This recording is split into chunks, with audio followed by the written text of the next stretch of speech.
Those of you who watch my channel more frequently know that this is not the usual place where I tend to shoot my videos in. And the camera I'm shooting the video on is also not a camera I would like to shoot the video on, but since my X-T5 is on repair, I had to choose between an X-T30 for video or an X106 for video. And the X-T30 actually has the better sensor and also the better lenses for video, but it has recording limits of 10 minutes in 4K or like 15 minutes and 1080p. And this would just be too stressful and too annoying to always repress the button and then this camera completely overheat.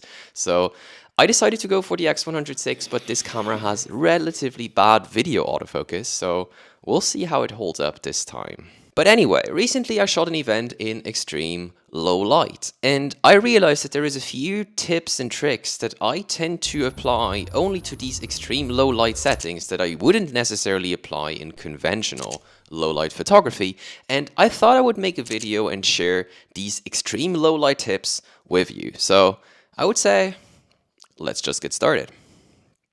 This video will be very settings heavy, I would say, so let's start with the most straightforward setting, which is aperture. And regarding aperture, you should just shoot wide open, so at the widest aperture or at the lowest f number that your camera has.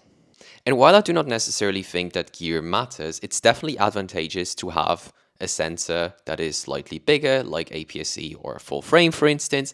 But in any case, open up your aperture to f2 or even f1.4, because that means that the maximum amount of light possible will reach your sensor, which usually gives you cleaner files in low light. But trust me, beyond the gear, what's absolutely more important is that you get your settings right. And I swear this table is so wonky.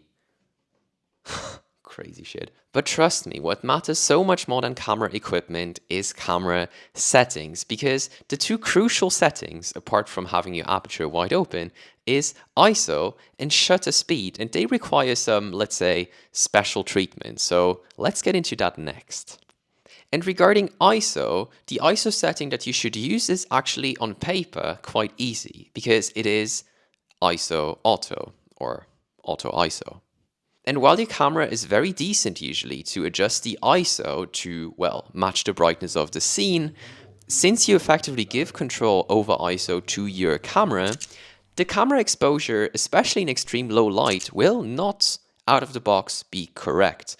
Because when the camera tries to assess the exposure that is required to properly expose the scene, the camera tries to expose for a value called middle gray. And it effectively just turns the entire image into black and white, and then it averages out the brightness values between the very bright parts and the very dark parts, and it merges all of these brightness values into a homogeneous gray surface. And then the camera tries to just adjust the brightness of that gray surface to something that is called 17% gray, or a gray value that reflects 17% of the light that you throw at it. And while middle gray gives you generally very balanced exposures, balance doesn't necessarily mean correct, or in other words, straight out wrong in extreme low light conditions. Because the amount of brightness that you see in extreme low light with your real eye is effectively much darker than the 17% middle gray that the camera exposes for. Which means that when you use auto ISO out of the box, the exposure will actually be way too bright because the camera tries to match this 17% gray rule. But in reality, the scene that you see with your real eyes is much darker. And once you set one of your settings to auto, in our case ISO, you can actually use the exposure compensation dial of your camera to adjust when the exposure that your camera chooses is wrong. And that's exactly what we do when we shoot in extreme low light. And I would set exposure compensation in extreme low light to -2 or even -3 stops. Like this shot here, for instance, is taken at -2 stops. And this shot here, where it's even darker, is even underexposed by -3 stops on the exposure compensation dial. And underexposing by 2 to 3 stops has 3 advantages. The first one is quite obvious, that you actually match the exposure to what you perceive the exposure to be with your real eye. The second advantage is that your camera raises the ISO less, because since we now tell the camera to effectively underexpose compared to what it deems the right exposure, the camera will just raise the ISO less far compared to 0 EV. So in this photo here, for instance, I would have taken this photo at 0 EV with ISO 25,000, but by underexposing it by 2 stops to adjust to what the scene looked like in reality, we actually now have an ISO of 6,400, which makes the entire image less noisy. And the third advantage of underexposing is that you protect your highlights, because generally by increasing your ISO, you also reduce the dynamic range of your scene, which means that you might have blown out highlights that you will not be able to recover.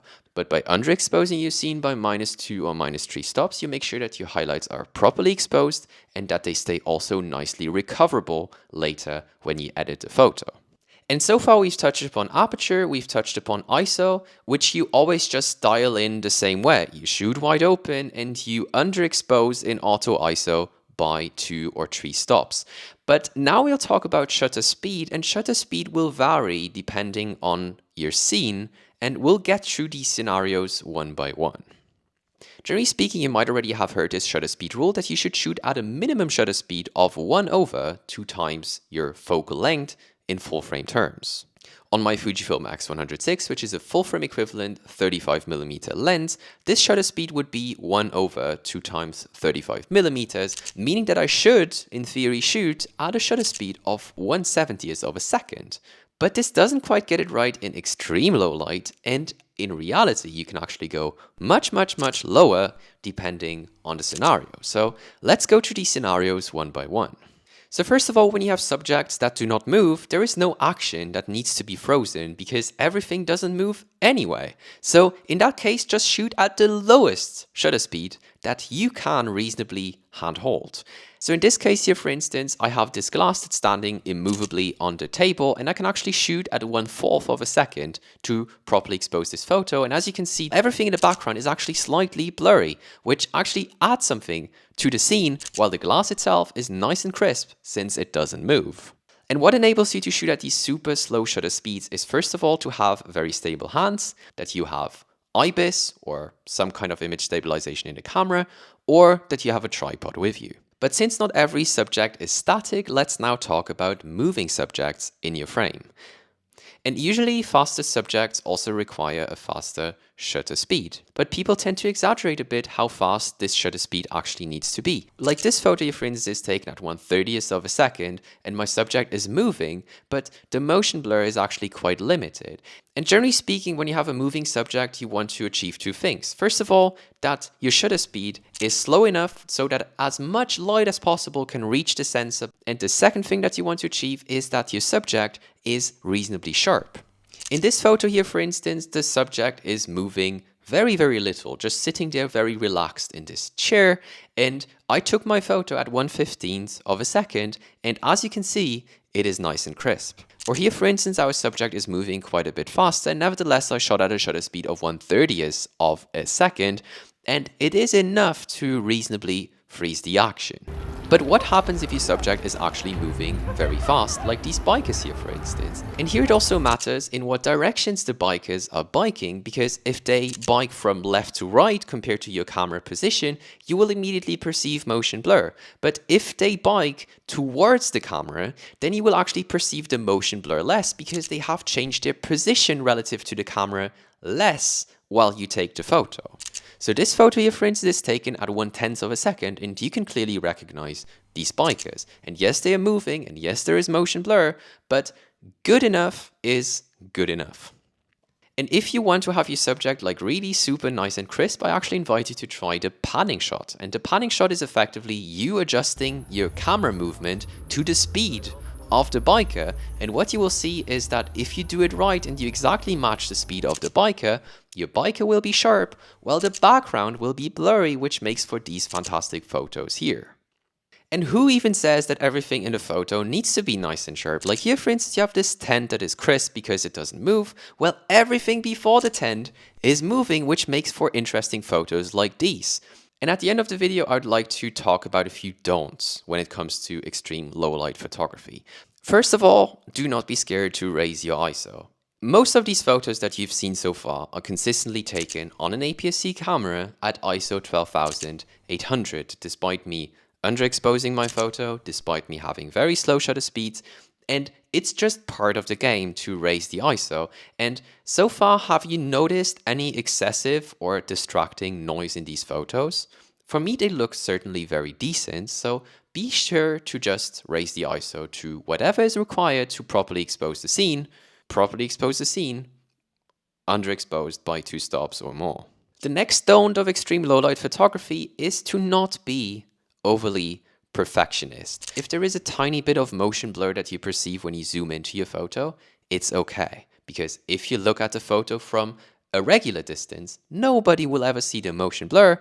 And even if people perceive it, it might actually add something to your photo and express a degree of movement by your subject.